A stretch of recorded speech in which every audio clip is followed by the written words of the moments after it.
Welcome to 7 news Telugu. నేను Sudha. Bulletin ముందుగా headlines. Rajahmundry Morampudi flyover వద్ద టీడీపీ సభ్యులు ధ్వంసం చేసిన శిలాఫలకాన్ని పరిశీలించిన మాజీ ఎంపీ భరత్.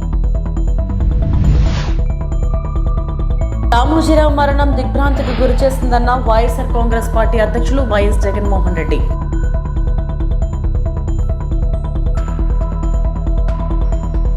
రామోజీరావు మరణంతో స్వగ్రామం పెదపారపూడిలో విషాద ఛాయలు. లోక సముద్రంలో మునిగిపోయిన గ్రామస్తులు.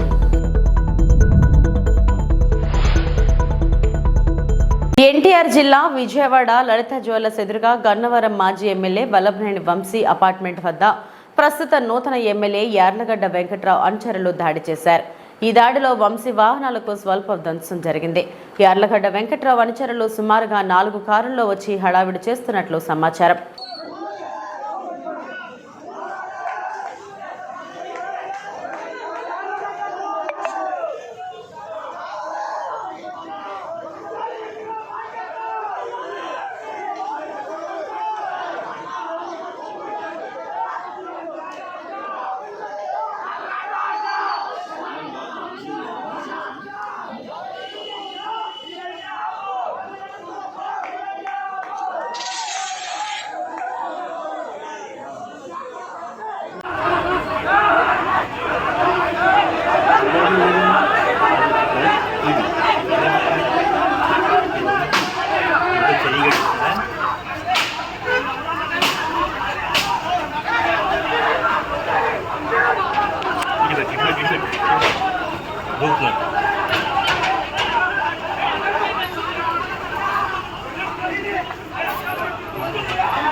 ఆడు పెద్ద పెద్ద రాళ్ళు పెట్టి చుడుతున్నాడు. ఆడు అలా బ్లూ టీ షర్ట్ వాడు పెంకులు పెట్టి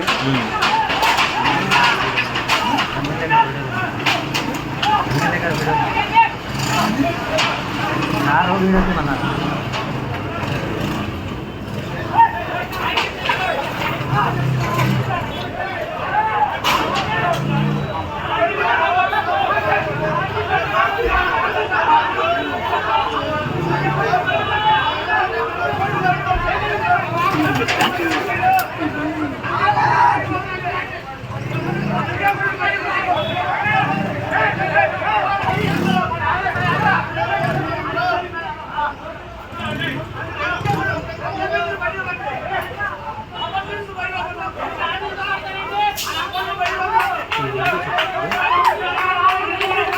ఏపీ ఎన్నికల వేళ యాంకర్ శ్యామల హాట్ టాపిక్ అయిన విషయం తెలిసిందే.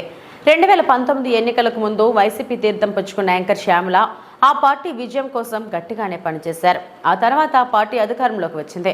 తాజా ఎన్నికల్లో వైసీపీ పార్టీ స్టార్ క్యాంపైనర్గా పనిచేశారు శ్యామల. కీలకమైన నియోజకవర్గాల్లో ప్రచారం చేసి జగన్ గెలుపు కోసం కృషి చేశారు. ఈ సందర్భంగా ఆమె పవన్ కళ్యాణ్పై కూటమి చేసిన విమర్శలు తెగ వైరల్ అయ్యాయి. అయితే ఈ ఎన్నికల్లో వైసీపీ డిజాస్టర్ అవడంతో శ్యామల స్పందించారు. జరిగిన ఎన్నికల్లో ప్రజలిచ్చిన తీర్పుని స్వాగతిస్తున్నాము. ఖచ్చితంగా ఈ క్షేత్ర స్థాయిలో జరిగినటువంటి ఎన్నికల్లో ప్రజలదే అంతిమ తీర్పు. మీ తీర్పుని ఖచ్చితంగా స్వాగతిస్తున్నాం, గౌరవిస్తున్నాను. ముందుగా అఖండ విజయాన్ని మూటగట్టుకున్న కూటమికి ధన్యవాదాలు. పెద్దలు నారా చంద్రబాబు నాయుడు గారికి, అలాగే పవన్ కళ్యాణ్ గారికి, బీజేపీ సభ్యులందరికీ, పురంధరేశ్వరి గారికి, అందరికీ కూడా హార్దిక కృతజ్ఞతలు తెలియజేసుకుంటున్నాము. అలాగే వైసీపీ గెలుపు కోసం కష్టపడ్డ ప్రతి కార్యకర్తకి, ప్రతి ఒక్కళ్ళకి, వైసీపీ కుటుంబం మొత్తానికి కూడా పేరు పేరున ధన్యవాదాలు. ఎస్, ఓడిపోయాము, కానీ ఒకటి గుర్తుపెట్టుకోవాలి, గెలిచిన నాడు ఎప్పుడూ విర్రవీగలేదు విజయ గర్వంతో. ఓడిపోయిన నాడు ఏనాడు కూడా కుంగిపోలేదు. అలాగే ఈసారి కూడా మన జగన్మోహన్ రెడ్డి గారు మరింత బలాన్ని పుంజుకుని మళ్ళీ ఖచ్చితంగా మీ అందరి సపోర్ట్తో మనందరం కలిసి జగనన్నతో నడిస్తే ఖచ్చితంగా మళ్ళీ ఒక మంచి ప్రభుత్వంగా మనం ఏర్పాటవుతాము. దేవుడిపై నమ్మకం ఉంచి ప్రజలకి మంచి జరగాలని కోరుకుంటూ ఎప్పటికీ జగనన్నతోనే అందరం కలిసి నడుద్దాము, మంచి చేద్దాం. ఏదైనా ప్రజలకి మంచి జరగడం ముఖ్యం. ఈ 5 ఏళ్లు కూడా ఆంధ్రప్రదేశ్కి ఎంత మంచి జరగాలో అంత మంచి జరగాలని మనస్ఫూర్తిగా కోరుకుంటున్నాను. జై వైసీపీ, జై జగన్. థ్రెటనింగ్ కాల్స్ గురించి వచ్చేసరికి చాలా కాల్స్ వస్తున్నాయి, చాలా బెదిరిస్తున్నారు. ఒక రకమైన భయంగానే ఉంది నాకు కూడా. కానీ ఏంటంటే ఒకటే చెప్పాలండి, నేను మీకు ఒకటి నచ్చుతుంది, నాకు ఒకటి నచ్చుతుంది, అలా అని చెప్పి మీకు నచ్చింది నాకు నచ్చిందని చెప్పి మీరు బతకడానికి వీల్లేదు అంటే ఇది చాలా అన్యాయం అన్న, చాలా అన్యాయం. సో ప్లీజ్ దయచేసి ఏది కూడా వ్యక్తిగతంగా తీసుకోవద్దు. నేను వ్యక్తిగతంగా ఎవరిపైనా విమర్శలు చేయలేదు, చెయ్యను కూడా. ఎప్పటికీ నాకు చాలా గౌరవం. ఎవరన్నా కూడా వ్యక్తిగత విమర్శలు ఏవి నేను ఎప్పుడు చేయలేదు, చేయని మళ్ళీ చెప్తున్నాను. సో దయచేసి మీరు కూడా ఏది పర్సనల్ గా తీసుకోవద్దు. ఒక పార్టీని గెలిపించేటువంటి ప్రయత్నంలో నేను ఎంత చేయాలో అంతా చేశాను, ఉన్నదే చెప్పాను, లేనిది ఎక్కడా మాట్లాడలేదు. దయచేసి దాన్ని మీరు అర్థం చేసుకుంటారని కోరుకుంటున్నాను. రాజమండ్రి మోరంపూడి ఫ్లైఓవర్ వద్ద టీడీపీ సభ్యులు ధ్వంసం చేసిన శిలాఫలకాన్ని మాజీ ఎంపీ భరత్రాం పరిశీలించారు. రాజమండ్రి శాంతియుత నగరం, ఎంతో మందితో పోరాడి మోరంపూడి ఫ్లైఓవర్ నిర్మాణం చేపట్టాం. ఫ్లైఓవర్ లేకపోవడంతో అనేక ప్రమాదాలు జరిగి వందలాది మంది ప్రాణాలు కోల్పోయారు. శిలాఫలకంపై నా పేరు మాత్రమే కాదు, కేంద్ర మంత్రి నితిన్ గడ్కరీ, మాజీ ఎమ్మెల్యే ఆదిరెడ్డి భవానీ పేర్లు కూడా ఉన్నాయి. శిలాఫలకం ధ్వంసం చేసిన ప్రజల గుండెల్లోంచి మా పేరు చెరిగిపోదు. అది కూడా అంతు చిక్కటంలే. మరి నిన్న చూసినట్టయితే విధ్వంసకాండ, శిలాఫలకము, గౌరవ కేంద్ర మంత్రివర్యులు నితిన్ గడ్కరీ గారు, వారిని రాజమండ్రి తీసుకొచ్చాం కేవలం ఈ ఫ్లైఓవర్ గురించి. వారిని తీసుకొచ్చి వారితో శిలాఫలకాన్ని చేయిస్తే వర్చువల్గా చేసినప్పటికీ కూడా దాన్ని కేంద్ర మంత్రికి మీరు ఏం గౌరవం ఇచ్చారనేది నాకు అర్థం కావట్లా. నిన్న ఎమ్మెల్యే మాట్లాడుతూ ఉన్నాడు, ఆశ్చర్యం అనిపిస్తూ ఉంది. అతను మాట్లాడిన విధానం కూడా ఒక్కసారి నేను చూపిస్తాను ఫోన్ ఇలాగి. అతను మాట్లాడిన విధానం కూడా పడిపోయిందా మాకు తెలీదు, చెయ్యి వేస్తే పడిపోయినట్టుంది, అంతే నాణ్యత లేని కట్టడం అనుకుంటా. మాట్లాడే మాటల్లో ఎంత దారుణంగా మాట్లాడుతూ ఉన్నాడు. ఆ పక్కన ఉన్న అతను కూడా చెప్తా ఉన్నాడు,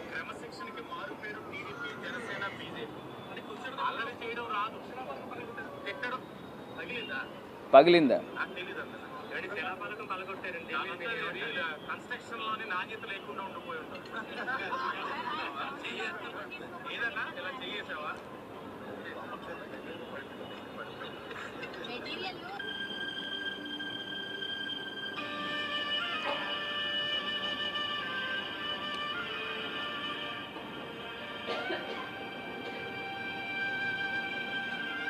అంటే క్రమశిక్షణకి మారు పేరు అని చెప్తా ఉన్నారు. మరి క్రమశిక్షణకి మారు పేరు ఇలా కన్స్ట్రక్షన్లో నాణ్యత లేదని చెప్తా ఉన్నాడు, చెయ్యేస్తే పడిపోయిందని చెప్తా ఉన్నాడు. అక్కడ ఉన్న వాళ్ళేమో వాళ్ళ మనుషులతో కొట్టించిన కార్యక్రమాలు చేశారు. అంటే ఇది చేయడం వల్ల ఏమొస్తుంది? ఏం రాదు, ఇంకా ప్రజల్లో పల్సన్ అవుతారు. ఇప్పుడు శిలాఫలకం పైన నా పేరైతే తీయగలిగారేమో కానీ ఆ ఫ్లైఓవర్ ఎవరు సాధించారు అనేది ప్రజలకు తెలుసా? ప్రజల మనసుల్లోంచి తీయలేరు కదా. రాష్ట్ర ఆర్యవైశ్య కార్పొరేషన్ డైరెక్టర్ పదవికి గునిశెట్టి శ్రీనివాసరావు రాజీనామా చేశారు. వైసీపీ పార్టీ ఓటమి పాలవడంతో నైతిక బాధ్యతతో రాజీనామా సమర్పిస్తున్నట్లు శ్రీనివాసరావు తెలిపారు. ఈ మేరకు పత్రాన్ని రాష్ట్ర వెల్ఫేర్ కార్యదర్శికి సమర్పించారు. ఈ సందర్భంగా ఆయన మాట్లాడుతూ ఇక నుండి కూడా పార్టీ కోసం తన వంతు కృషి చేసి పూర్వ వైభవం తీసుకురావడం కోసం కృషి చేస్తానని గునిశెట్టి శ్రీనివాసరావు ఈ విధంగా తెలిపారు. చంద్రబాబు నాయుడిని ఆదరించారు ప్రజలు. చంద్రబాబు నాయుడు ప్రభుత్వం మీద ఆదరిస్తే చంద్రబాబు నాయుడికి పట్ట కట్టారు పవన్ కళ్యాణ్తో పాటు బీజేపీ కూడా. దానికి ప్రజలు ఏదైతే ఓటమి తీర్పిచ్చారో, జగన్మోహన్ రెడ్డి గారు ఏదైతే వైశ్య కార్పొరేషన్లో నన్ను ఒక డైరెక్టర్గా నియమించారో, నేను కూడా దానికి నైతిక బాధ్యతగా వహించి ప్రజల తీర్పునే మన శిరహ వహించాలని చెప్పి నేను ఈరోజు ఈ వైశ్య కార్పొరేషన్ డైరెక్టర్గా రాజీనామా చేస్తూ ఈ వెల్ఫేర్ సొసైటీ ప్రిన్సిపల్ సెక్రటరీ గారికి దీన్ని అందజేస్తూ ఇప్పుడే పంపిస్తున్నాను. ఫ్యాక్స్ కూడా నేను సభాముఖంగా అందరికీ కూడా నేను తెలియజేస్తూ రాజీనామాను సమర్పిస్తున్నాను. పిఠాపురం మాజీ ఎమ్మెల్యే వర్మపై పిఠాపురం నియోజకవర్గ గొల్లప్రోలు మండలం వన్నెపూడిలో దాడి జరిగింది. ఈ ఘటనలో ఆయన కారు అద్దాలు ధ్వంసమయ్యాయి. గుర్తు తెలియని వ్యక్తులు ఈ దాడికి పాల్పడ్డారు. అయితే ఈ దాడి చేసింది జన సైనికులే అని నెట్టింట కొందరు ప్రచారం చేస్తున్నారు. అయితే తనపై జరిగిన దాడి విషయంలో మాజీ ఎమ్మెల్యే వర్మ స్పందించారు. టీడీపీ నుంచి ఎన్నికల ముందు జనసేనలోకి వెళ్లిన 25 మంది వ్యక్తులు ఈ దాడికి పాల్పడ్డారని చెప్పారు. జనసేనకు ఈ దాడికి సంబంధం లేదని స్పష్టం చేశారు. సీసాలతో ఇటుకలతో తన కార్లపై దాడికి తెగబడ్డారని అన్నారు. తనను చంపేందుకే ఈ కుట్ర జరిగిందన్నారు. గతంలో సాయి ధర్మ తేజ్పై కూడా ఇదే తరహాలో దాడి చేశారని చెప్పారు. వైసీపీ నేతలు ప్రోద్బలంతో ఈ దాడులు జరుగుతున్నాయని ఆరోపించారు. తామేమీ చేతుల కట్టుకు ఉండబోమన్నారు. ఈ విషయంపై తాను ఎవరికి ఫిర్యాదు చేయబోనన్నారు వర్మ. గర్వంగా ఉన్నాం. ఆయన దగ్గర నుంచి కానీ 2009 జనసేన పార్టీ దగ్గర నుంచి కానీ మాకు ఏ విధమైన ఇబ్బందులు లేవు. మేము ఎప్పుడు కూడా కలిసికట్టుగా ఒకే కుటుంబంలాగా మొన్న ఎలక్షన్ చేసాం, అటు పని చేసుకున్నాం. ఏదైతే తెలుగుదేశం పార్టీ నుంచి 5 నెలలు 6 నెలల ముందు వెళ్ళిన 20-25 మంది జనం ఉన్నారో వారిని స్థానిక ఎంపీ వైసీపీ పార్టీ అని చెప్పి పార్టీలో జాయిన్ చేసుకుని ఉండడం జరిగింది. వాళ్లే ఈ దాడి చేశారు మణిపూర్లో. చేత చాలా అవుతుంటాయి, మేము ఫేస్ చేయగలం. మాకు చేతగా కాదు, చేతగాని దద్దంలో కాదు. మేము ఈ దాడి ప్రత్యక్షంగా పోలీసులు ఉన్న చోట జరిగింది, పోలీసులు ఉన్నప్పుడు జరిగింది. మేము ఒక ఆయన్ని సర్పంచ్ గారిని కలవడానికి వెళ్ళాం. ఎలక్షన్లో రకరకాలుగా చేశాం. మేము పబ్లిక్గా చేసిన వాళ్ళు ఉన్నారు, చాటుని చేసిన వాళ్ళు ఉన్నారు, వెనకుండి మాకు హెల్ప్ చేసిన వాళ్ళు ఉన్నారు. ఇవన్నీ మేము చెప్పం కదా, ఊరందరికీ చెప్పాలని పని నాకు లేదు కదా. నాకు ఆయన బాధ్యత చెప్పారు ఎలక్షన్, ఆ బాధ్యత నేను నెరవేర్చాను. అంచేత వాళ్ళు దాడి చేశారు, చాలా దారుణంగా దాడి చేశారు. అందులో మా కారులో మండల పార్టీ ప్రెసిడెంట్ గారు ఉన్నారు, ఎక్స్ జెడ్పీటీసీ ప్రసాద్ గారు ఉన్నారు, ఇంకో ఎక్స్ జెడ్పీటీసీ బర్లప్పారావు ఉన్నారు, ఇంకో ఆయన ఎక్స్ ప్రెసిడెంట్ నాగు ఉన్నారు, ఇంకో ఆయన పార్టీ ప్రెసిడెంట్ శివ ఉన్నాడు. ఎంతమంది ఉండగా సడన్గా సీసాలు, ఇటుక బెడ్లు, ఇది మండలంలో ఒక ప్రాక్టీస్ అయిపోయింది. ఇది వరకు సాయి ధర్మతేజ్ గారి మీద కూడా ఇదే దాడి చేశారు. ఆ దాడి చేసినప్పుడు సరైన చర్యలు పోలీస్ యంత్రాంగం తీసుకోలేదు. ఆఖరికి వాళ్ళు వెళ్ళిపోయాక దాడి జరిగిందన్నారు తప్పితే, వాళ్ళు ఉండగా దాడి జరిగి దెబ్బలు తగిలితే వాళ్ళు వెళ్ళిపోయాక దాడి జరిగిందన్నారు. సరే, ఇదంతా కాంట్రవర్సీ ఎందుకని మేము మాట్లాడుకుంటున్నాం. ఇది నన్ను చంపడానికి కుట్ర జరిగింది. అంటే నాకు కూడా కార్యకర్తలు, ఊళ్ళో కార్యకర్తలు కూడా 150 మంది కూడా ఉన్నారు కాబట్టి ఇవన్నీ సీజన్ బ్యాంకులు, వాళ్ళంతా కారులో ఇటుక బెడ్లు, 2-3 గాయాలు, ఇవన్నీ జరిగినాయి. సరే, చూద్దాం ఏమవుతాం. ఇవన్నీ ఇటువంటి పిరికి బంద చర్యలకు భయపడేది ఏముండదు. వర్మ ఎప్పుడు కూడా 22 ఏళ్ళ నుంచి ఉన్నాడు, ఎప్పుడు కూడా ఇటువంటి వ్యవహారం జరగలేదు. ఈ సంస్కృతి పిఠాపురంలో ఇప్పుడే వచ్చింది. ఇప్పటి వరకు పిఠాపురంలో ఇటువంటి సంస్కృతి లేదు. చట్టం ఉంది కదా.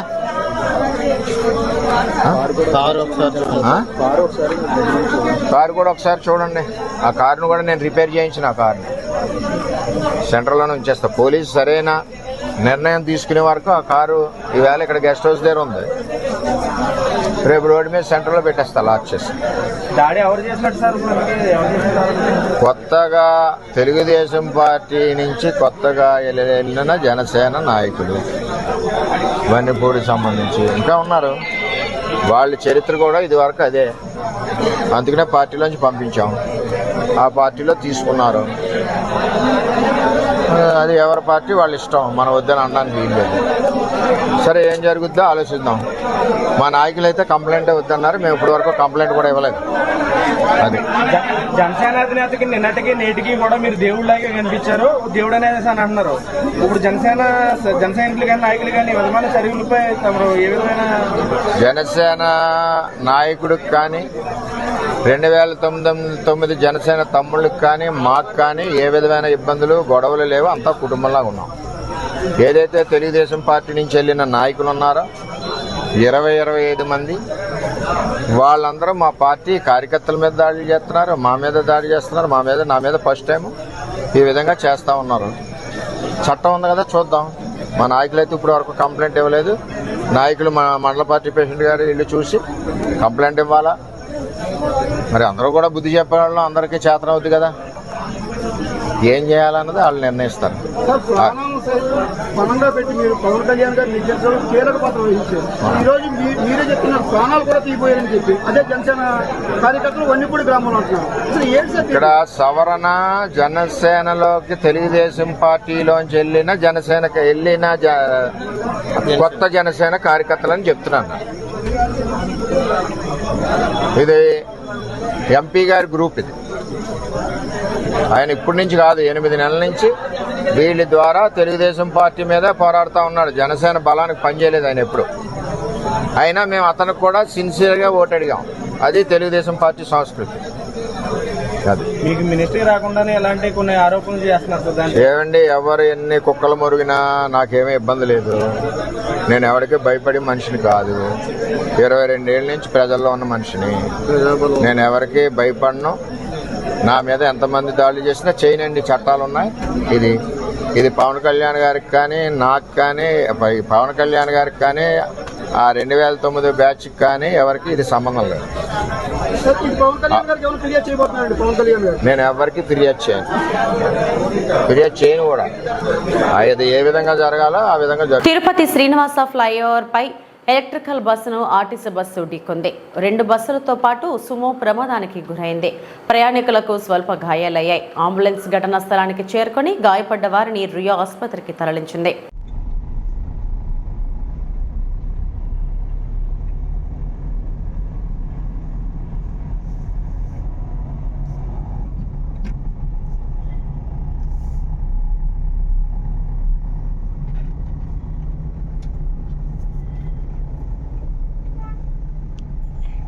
దక్షిణ కైలాసంగా ప్రముఖ పుణ్యక్షేత్రం శ్రీకాళహస్తీశ్వర దేవస్థానం ఆలయంలో శుక్రవారం సాయంత్రం అమ్మవారు జ్ఞాన ప్రసూనాంబ తిరుచున వాహనంపై కొలువు తీర్చి మంగళ వాయిద్యాలతో మేళతాళాలతో ఆలయ ఆవరణలో ఊరేగించారు. దీప ధూప నైవేద్యం, అఖండ దీపారాధన, అమ్మవారికి హారతులు సమర్పించారు.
రాయలసీమ దక్షిణ కోస్తాంధ్ర మీదుగానే ఉన్న రుతుపవనాలు నేడు ఇంకాస్త ముందుకెళ్లి బెజవాడ వరకు రుతుపవనాలు విస్తరించనుంది. నేడు రేపు బెజవాడ, అమరావతి, గుంటూరు మీదుగానే రుతుపవనాలు ఉంటాయి. దీనివలన కర్నూలు, నంద్యాల, వైఎస్ఆర్, కడప, అనంతపురం జిల్లాల్లో సాయంకాలం, రాత్రి సమయాల్లో వర్షాలను చూడగలం. తిరుపతి, నెల్లూరు, పల్నాడు, ప్రకాశం, గుంటూరు, బాపట్ల, ఎన్టీఆర్, కృష్ణా జిల్లాలో సాయంకాలం, రాత్రి మధ్యలో వర్షాలను చూడగలం.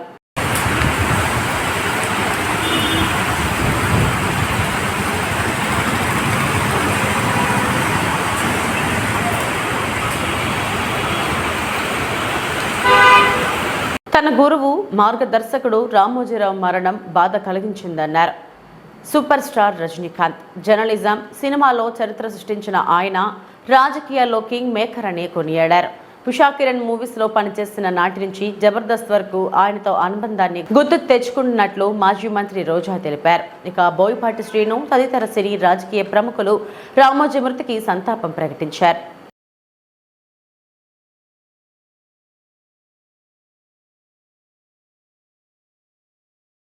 ఈ వార్తలు ఇంతటితో సమాప్తం. నమస్తే.